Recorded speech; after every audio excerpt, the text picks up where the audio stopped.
Student, आज के इस वीडियो में हम देखेंगे उत्तल गोलीय पृष्ठ से अपवर्तन का सूत्र। तो चलिए देखते हैं उत्तल गोलीय पृष्ठ से अपवर्तन का सूत्र। इसको इंग्लिश में कहते हैं formula for refraction at convex spherical surface. तो स्टार्ट करते हैं इसको। सबसे पहले हम इसमें इसका चित्र देख लेते हैं, इसकी संरचना। तो यहाँ पर एक उत्तल गोलीय पृष्ठ देखते हैं, थोड़ा सा हम और दूर बना देते हैं। ये मान लीजिए एक उत्तल गोलीय पृष्ठ है जिसका मुख्य अक्ष ये है और इसका ध्रुव क्या है, P है। ध्यान दीजिए, इस पृष्ठ को हम पीछे से मानते हैं कि अनंत दूरी तक है और अनंत दूरी तक हम ले नहीं जा पाएंगे, इसलिए इसको ऐसे बना देते हैं। अब यहाँ पर ये इसका ध्रुव है और मान लेते हैं ये इसकी वक्रता केंद्र है, और वक्रता केंद्र है तो इसकी वक्रता त्रिज्या क्या हो जाएगी, R हो जाएगी। यहाँ पे ये मान लें इसका घुमाव जो है। अब ध्यान से देखिए, एक बिंदु समान वस्तु O लेते हैं जो ध्रुव से इसके U दूरी पर है। एक बिंदु समान वस्तु O लेते हैं जो ध्रुव से इससे U दूरी पर है। यहाँ बिंदु O से एक किरण OA निकलती है। क्या निकलती है, OA एक किरण निकलती है जो बिंदु A पर आपतित होती है। बिंदु A पर आपतित होती है तो पहले बिंदु A का हमें क्या ज्ञात होना चाहिए, अभिलंब ज्ञात होना चाहिए। तो ये मान लेते हैं बिंदु A का अभिलंब क्या है, N, और C बिंदु A का अभिलंब है। तो किरण जो OA निकल रही है ये क्या होगा, इस माध्यम से इस माध्यम में जाएगा।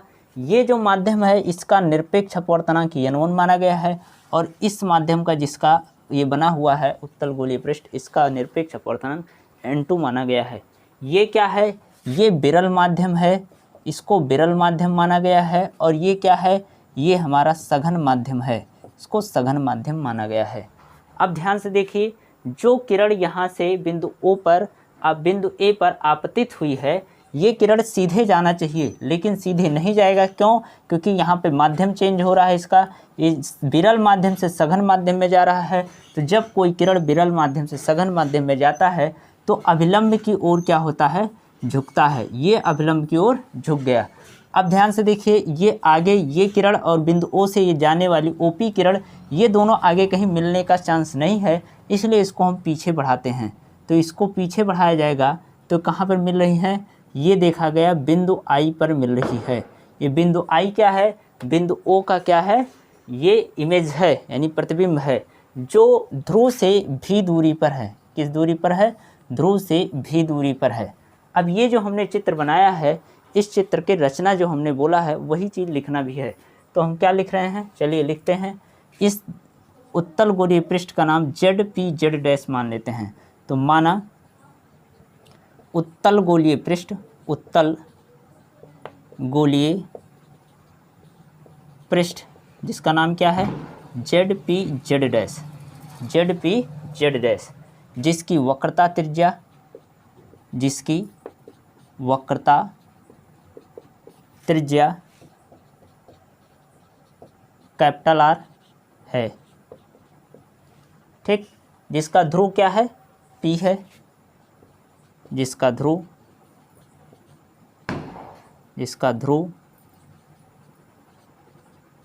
P है। ध्रुव से U दूरी पर, ध्रुव से U स्मॉल u दूरी पर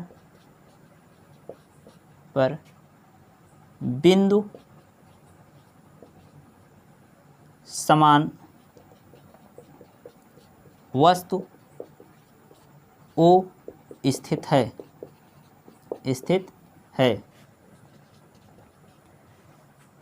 जिसका प्रतिबिंब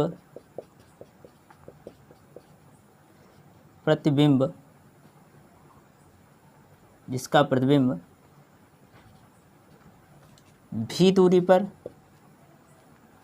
ध्रुव से V दूरी पर लिख देते हैं, ध्रुव से V दूरी पर प्राप्त होता है। ठीक, ये हो गया। अब यहाँ पर इतना तो हो गया। अब ये भी मान लेते हैं कि उत्तल गोलीय पृष्ठ का निरपेक्ष अपवर्तनांक N2 है और बाहरी माध्यम जो जिस माध्यम में रखा गया उस माध्यम का अपवर्तनांक n1 है। ठीक है, तो यहाँ पर लिखते हैं उत्तल गोलीय पृष्ठ का निरपेक्ष अपवर्तनांक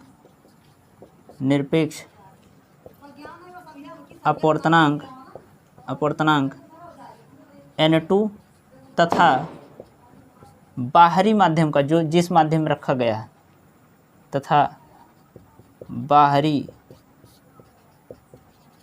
माध्यम का अपवर्तनांक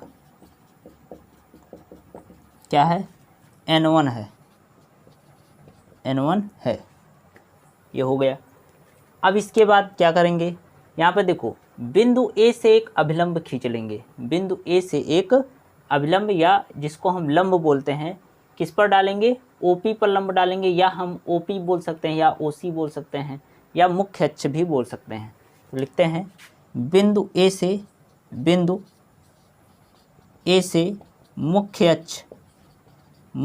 अक्ष पर लंब AM, इसका नाम क्या दे देते हैं, ये नाम दे देते हैं AM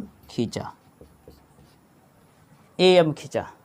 अब इसके बाद जो किरण है OA, IA और CA, इन तीनों का जो मुख्य अक्ष से कोण बना रहा है, OA को मान लेते हैं ये अल्फा कोण बना रहा है और IA बीटा कोण बना रहा है और CA जो बना रहा है वो गामा कोण बना रहा है मुख्य अक्ष से, तो ये मान लेते हैं। तो इधर लिखते हैं माना किरण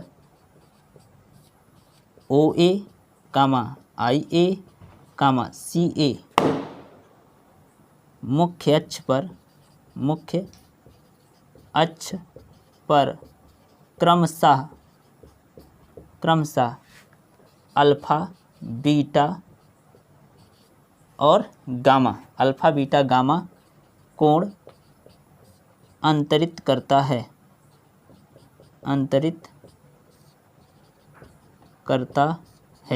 ये हो गया। अब हमने जो यहाँ पे मानना था वो मान लिया। अब इसका डेरिवेशन स्टार्ट करते हैं। तो ये मानने वाली कहानी हो गई। अब इसका डेरिवेशन स्टार्ट करने के लिए पहले ध्यान से देखो, ये हो गया इसका आपतित किरण, तो ये इसका अभिलंब है, तो ये जो बनेगा एंगल I, ये इसका आपतन कोण हो गया। ठीक, ये है इसका नार्म अभिलंब और ये है अपवर्तन कोण, तो ये अपवर्तन कोण R हो गया। क्या हो गया, अपवर्तन कोण R हो गया। ठीक है, अब इसके बाद यहाँ पे देखिए जो आपतन कोण हमारा I है और R है, क्या हमने माना है आपतन कोण, देखिए इधर I और इधर R निकल के आया है। अब यहाँ पे हम त्रिभुज लेते हैं OAC, कौन सा त्रिभुज लेते हैं OAC, फिर उसके बाद त्रिभुज लेंगे IAC। ध्यान देते हैं त्रिभुज, यहाँ एक लाइन हम खींच दें, त्रिभुज OAC में, त्रिभुज OAC में बहिष्कोण क्या है हमारा I है, बहिष्कोण I है। तो कोण I बराबर क्या हो जाएगा, कोण I बनाएं या I लिख दें, I बराबर अल्फा प्लस गामा हो जाएगा। क्या हो जाएगा, अल्फा प्लस गामा। ध्यान से देखिए, बहुत से बच्चों को ये भी नहीं मालूम होगा क्यों हमने लिखा बहिष्कोण, तो बोल दिया, तो बता देते हैं। जब कोई त्रिभुज यहाँ पे ऐसे मान लो कोई त्रिभुज है और त्रिभुज का जो बहिष्कोण होता है, किसी एक भुजा को बढ़ा दें आगे, तो ये बहिष्कोण कौन सा प्राप्त हो गया, ये बहिष्कोण प्राप्त हो गया। अब ये जो बहिष्कोण होता है ये त्रिभुज के विपरीत, यानी इस कोण के, इसके बगल वाले कोण को छोड़कर बाकी ये दो कोण हैं, इन दोनों कोणों के योग के बराबर होता है। ये त्रिभुज का बहिष्कोण का नियम होता है, क्लास 9th में पढ़ाया जाता है। तो ध्यान से देखिए, हम यहाँ पे यही नियम प्रयोग कर रहे हैं। त्रिभुज OAC में देख रहे हैं अल्फा और गामा जो है, अल्फा और गामा ये दोनों को जोड़ने पर इसका बहिष्कोण जो निकल के आ रहा है I के बराबर होगा। तो इसलिए ये नियम जो होता है, तो बगल में खाली लिख देते हैं बहिष्कोण, और बहिष्कोण लिख देंगे तो इतना समझ में आ जाता है कि बहिष्कोण त्रिभुज का जो है वो उसके दो विपरीत अंतःकोणों के योग के बराबर होता है। तो इसलिए इसको मिटा देते हैं, यहाँ पे ये बताने के लिए खींचा गया था। ऐसे ही देखते हैं त्रिभुज कौन सा ले लें, आई ए सी, कौन सा त्रिभुज ले लें, आई ए सी। त्रिभुज आई ए सी में, त्रिभुज आई ए सी में ध्यान से देखो कोण आर बहिष्कोण का काम कर रहा है। ये लाइन सीधे गई है, ये लाइन कैसे गई है, सीधा, खींचने से थोड़ा सा मुझसे टेढ़ा हो गया लेकिन ये लाइन सीधा है, आई ए, और ये लाइन सीधा ही गई है। तो आई ए सी में कोण आर क्या है, बहिष्कोण का काम कर रहा है। तो आर बराबर क्या हो जाएगा, बीटा प्लस गामा। यहाँ पे आई का मान ये निकल के आ गया है, कोण आर बराबर क्या हो जाएगा, बीटा प्लस गामा हो गया। ठीक है, इसको मानते हैं समीकरण फर्स्ट और इसको मानते हैं समीकरण सेकंड। अब यहाँ पे ये हो गया। अब लगाते हैं स्नेल का नियम। क्या लगाएंगे, स्नेल का नियम। लिखते हैं स्नेल के नियम से, स्नेल के नियम से क्या होता है, साइन आई बटे साइन आर बराबर हो जाएगा आपका, यहाँ पे ये माध्यम n2 है और ये n1 है, तो दूसरे माध्यम का अपवर्तनांक किसके सापेक्ष, पहले माध्यम के सापेक्ष। यहाँ पे ये निकल के आ गया। इसको मानते हैं समीकरण थर्ड। क्या मानते हैं, समीकरण थर्ड। अब ध्यान से देखिए, चूँकि जो इसका द्वारक है अत्यंत छोटा है, इसका द्वारक अत्यंत छोटा है और आई और आर किस में है, आई और आर छोटे भी हैं और रेडियन में हैं। ठीक, इसलिए आई और आर जो लिखा है यहाँ साइन आई है और साइन आर है, तो इसको हम क्या लिख सकते हैं, आई और आर लिख सकते हैं। तो लिखते हैं चूँकि उत्तल गोलीय पृष्ठ का, उत्तल गोलीय पृष्ठ का द्वारक अत्यंत छोटा है तथा आई एवं आर रेडियन में है, अगर ऐसा है तो क्या लिख सकते हैं, साइन आई बटे साइन आई बराबर किसके, आई के, और साइन आर किसके बराबर हो जाएगा, आर के बराबर हो जाएगा। तो समीकरण सेकंड हम क्या, थर्ड क्या लिख सकते हैं, अतः समीकरण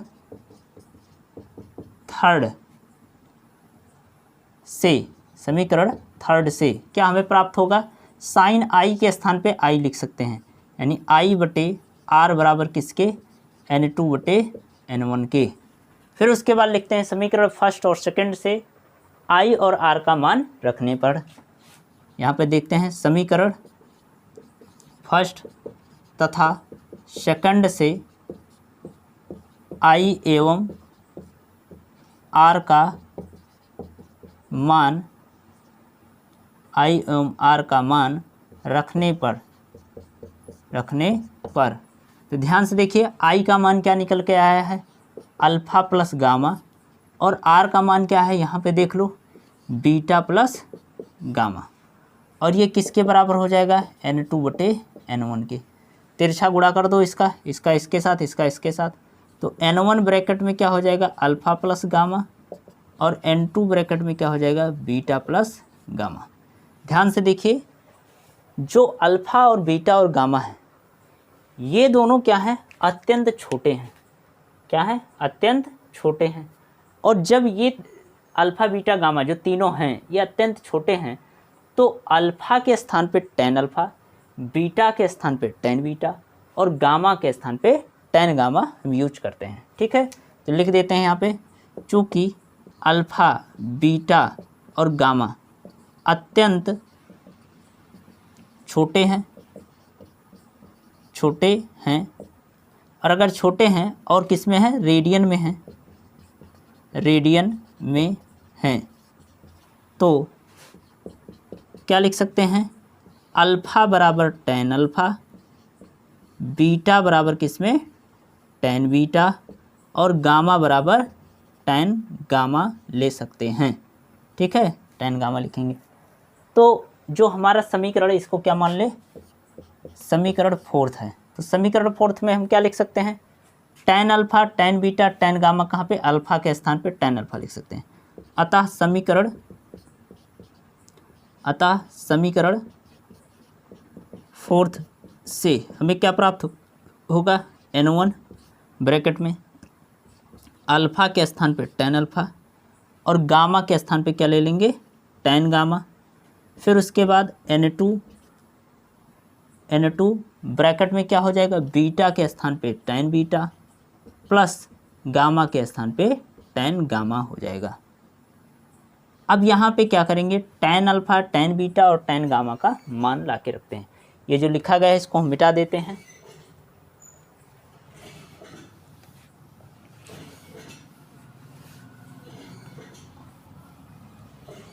ध्यान से देखते हैं, tan alpha tan beta tan gamma का मान, चूंकि tan अल्फा बराबर क्या हो जाएगा, tan अल्फा देखते हैं यहाँ पे देखो अल्फा, तो त्रिभुज OAM में देखेंगे, कौन से त्रिभुज में, OAM में tan अल्फा बराबर क्या हो जाएगा, तो tan थीटा बराबर क्या होता है, tan थीटा बराबर होता है आपका परपेंडिकुलर अपान बेस, यानी लंब बटे आधार होता है। तो आपका ये हो गया लंब AM और आधार क्या हो जाएगा OM। तो tan अल्फा बराबर AM बटे क्या हो गया, OM, AM बटे OM हो गया। फिर उसके बाद tan बीटा बराबर निकालते हैं। tan बीटा बराबर, तो ध्यान से देखिए tan बीटा किस त्रिभुज में आएगा, त्रिभुज IAM में। इसमें tan बीटा, इसमें भी आधार बटे, यहाँ पे आपका लंब बटे आधार ही होगा, तो लंब इसमें तो AM ही होगा और आधार क्या हो जाएगा IM, आधार हो जाएगा IM। फिर उसके बाद देखते हैं tan गामा का मान। tan गामा, तो tan गामा हमारा यहाँ पे है, गामा ये है, तो इस त्रिभुज कौन सा आ जाएगा, CAM में। तो ये भी क्या हो जाएगा लंब बटे आधार, लंब इसका भी क्या आ जाएगा AM और आधार क्या हो जाएगा MC, क्या हो जाएगा MC। तो इसको समीकरण फिफ्थ मान लेते हैं। समीकरण फिफ्थ में tan alpha tan beta tan gamma का मान रखते हैं। ठीक, तो समीकरण फिफ्थ में tan alpha tan beta tan gamma का मान रखने पर क्या प्राप्त होगा हमें, ध्यान से देखो, N1 ब्रैकेट में पहले है tan अल्फा, तो tan अल्फा की वैल्यू क्या है, AM बटे OM, क्या है AM बटे OM। फिर उसके बाद plus tan beta tan gamma, beta नहीं tan गामा, AM बटे MC बराबर N2 ब्रैकेट में, ध्यान से देखो tan बीटा का वैल्यू है AM बटे IM प्लस tan गामा का वैल्यू फिर से AM बटे MC हो गया। ठीक, अब ध्यान से देखो, पहले AM सब में है तो कॉमन लेते हैं, अभी कट भी जाएगा, तो AM इससे कॉमन निकाल लेते हैं, N1 AM। फिर उसके बाद यहाँ पे देखते हैं बचा क्या, 1/OM प्लस 1/MC, और इधर क्या होगा N2 AM, इधर भी कॉमन ले रहे हैं, 1/IM प्लस 1/MC। ध्यान से देखो AM कैंसिल हो गया, AM कैंसिल हो गया, बचा क्या, N1 ब्रैकेट में 1/OM प्लस I बटे 1/MC, और ये हो जाएगा N2 ब्रैकेट में 1/IM प्लस 1/MC। ध्यान से देखो OM और MC IM, इसका मान हम निकालते हैं। तो ध्यान से देखो OM है, ये जो हम दर्पण ना लिए हैं, ये क्या लिए हैं, गोलीय पृष्ठ लिए हैं। उत्तल गोलीय पृष्ठ का जो द्वारक है अत्यंत छोटा है, तो अत्यंत छोटा है तो A क्या होगा, P के करीब होगा। तो जब A P के करीब होगा तो M क्या होगा, P पर ही अग्रसर, P की ओर अग्रसर हो जाएगा, एकदम P पर ही आ जाएगा। तो जहाँ पे हम OM यूज कर रहे हैं उस जगह पर हम OP यूज कर सकते हैं, जहाँ पर हम IM यूज कर रहे हैं उस जगह पर IP यूज कर सकते हैं, जहाँ पर हम CM यूज कर रहे हैं उस जगह पर CP यूज कर सकते हैं। तो लिख देते हैं यहाँ पे, इधर का भी थोड़ा सा मिटाएंगे यहाँ तक का।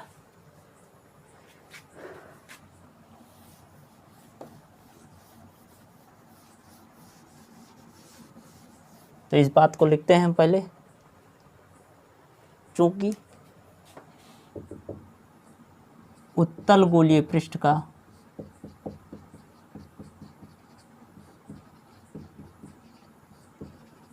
का द्वारक अत्यंत छोटा है, द्वारक अत्यंत छोटा है, अत्यंत छोटा है और अत्यंत छोटा है, तो क्या हो जाएगा, ए पी की ओर होगा, यानी ए बिंदु ए लिखते हैं, बिंदु ए बिंदु पी के अत्यंत निकट होगा,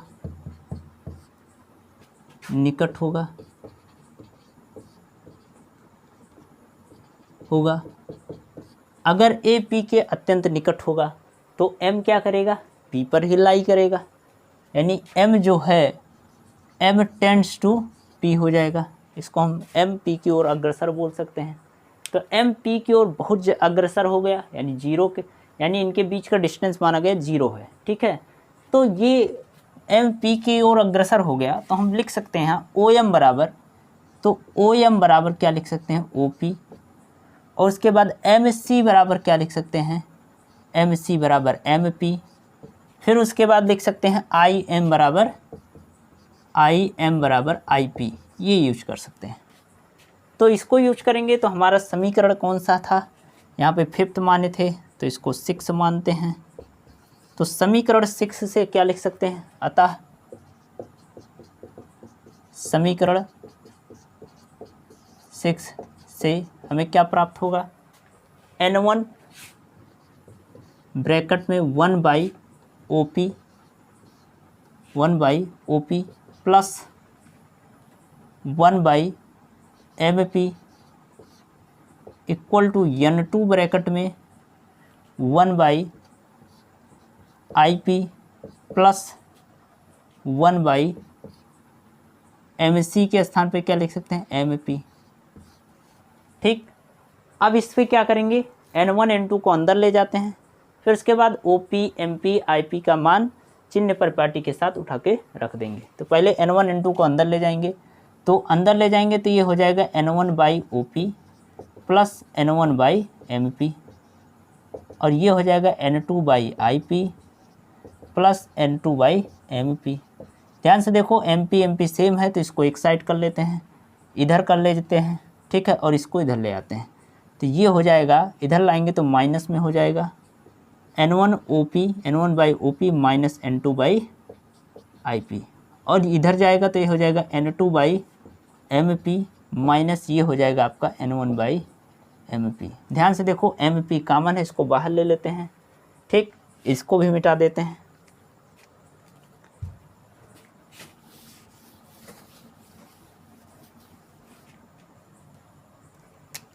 N1 यहाँ पे है N1/OP माइनस N2/IP बराबर, यहाँ पे 1/MP कॉमन ले लेते हैं, क्या मिलेगा, 1/ यहाँ पे बचेगा N2 minus N1। OP IP और MP का मान चिन्ह परिपाटी का प्रयोग करते हुए रखते हैं, चिन्ह परिपाटी का प्रयोग करते हुए, चिन्ह परिपाटी से, ठीक है, या क्या प्रयोग करते हुए लिख रहे हैं, का प्रयोग करते हुए OP बराबर, OP का मान क्या है, OP का मान है U, किधर है, लेफ्ट साइड में, इसलिए क्या करेंगे, -U ले लेंगे। IP का मान क्या है, IP का मान किधर है, IP का मान भी है, ये भी लेफ्ट साइड में, इसलिए -V ले लेते हैं। फिर उसके बाद MP का मान यहाँ पे देख लेते हैं, CM का मान, MP नहीं है यहाँ पे, MP के स्थान पे MC के स्थान पे MC के स्थान पे गलत हो गया है, यहाँ पे हम लोग का कुछ गलत हुआ है, MC नहीं, tan गामा, हाँ ठीक है, MC है तो PC हो जाएगा, MC के स्थान पे क्या होना चाहिए, PC, हमने यहाँ गलत लिखा है, MC के स्थान पे PC होगा, इसको सुधार कर लीजिएगा, MC के स्थान पे जहाँ होगा वहाँ PC वो गलत हो गया था, हमने उधर लिख दिया था PC, M के स्थान पे लिखना था, ये PC हो गया है, इधर ये हो जाएगा आपका PC, इसको चेंज कर लीजिएगा PC, थोड़ा सा त्रुटि हो गई है, गलती हो गई है, इसको PC कर लेते हैं। अब PC का मान रखते हैं, देखते हैं PC का मान क्या हो जाएगा R, तो PC बराबर क्या हो गया R हो गया, PC बराबर क्या हो गया R हो गया, ठीक है। तो PC बराबर R प्लस में है, राइट साइड में है, इसका वैल्यू रख देते हैं। तो यहाँ पे क्या हो जाएगा N1 बाई OP के स्थान पे माइनस U रखते हैं, माइनस N2 बाई IP के स्थान पे क्या रखेंगे माइनस V, और उसके बाद 1 बाई PC के स्थान पे R, ये हो गया N2 माइनस N1 हो गया। तो यहाँ पे देखेंगे ये माइनस माइनस ही रहेगा, लेकिन ये प्लस हो जाएगा, तो जो प्लस हो गया उसको आगे लिख देते हैं N2 by V minus N1 by U, और ये हो गया 1 बाई R ब्रैकेट में N2 माइनस N1, ये लिख सकते हैं। ध्यान से देखिए सूत्र तो यही डेवलप्ड हो गया है, लेकिन थोड़ा सा इसको हम और शार्ट में लिखने की कोशिश करते हैं। ध्यान से देखो, इसमें क्या करते हैं, देखो ये हमारा विरल माध्यम है, ये सघन माध्यम है, तो सघन माध्यम का अपवर्तनांक विरल माध्यम के सापेक्ष, यानी इसको हम क्या लिख सकते हैं N2, यहाँ लिखें चूँकि N2 बटे N1 बराबर n लिख देते हैं, ये क्या है सघन माध्यम के का अपवर्तनांक विरल माध्यम के सापेक्ष, तो ऐसा लिख सकते हैं विरल माध्यम के सापेक्ष, विरल माध्यम के सापेक्ष सघन माध्यम का अपवर्तनांक, सघन माध्यम का अपवर्तनांक। इसका क्यों हमने ये बताया, क्योंकि अभी हम n1 से पूरे में भाग देने वाले हैं, तो यहाँ पर हम जब n1 से भाग देंगे, n1 से भाग देने पर क्या प्राप्त होगा हमें देखते हैं, प्राप्त होगा N2 बटे N1 बटे V, N2 बटे N1 बटे V माइनस N1 बटे N1 बटे U बराबर 1 बाई R ब्रैकेट में N2 बटे N1 माइनस N1 बटे N1। ध्यान से देखो, जहाँ N1 बटे N1 है वहाँ पे 1 आ जाएगा, और जहाँ N2 बटे N1 है उसके स्थान पे क्या यूज कर सकते हैं N, तो यहाँ पे लिखेंगे N बटे V माइनस 1 बटे U बराबर 1 बटे R N माइनस 1। ये क्या है हमारे उत्तल गोलीय पृष्ठ के लिए अपवर्तन का सूत्र। तो ध्यान दीजिए यहाँ पर उत्तल गोलीय पृष्ठ के लिए जो अपवर्तन का सूत्र आया है वही अवतल गोलीय पृष्ठ के लिए भी अपवर्तन का सूत्र आया है, तो दोनों के लिए अपवर्तन का सूत्र सेम आया है।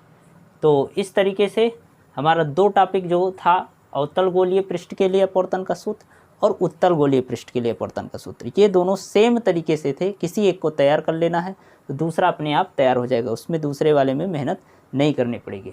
तो यहाँ तक हमारा ये कंप्लीट होता है। अगला जो वीडियो रहेगा हमारा लेंस मेकर सूत्र पर रहेगा, ठीक है। तो धन्यवाद।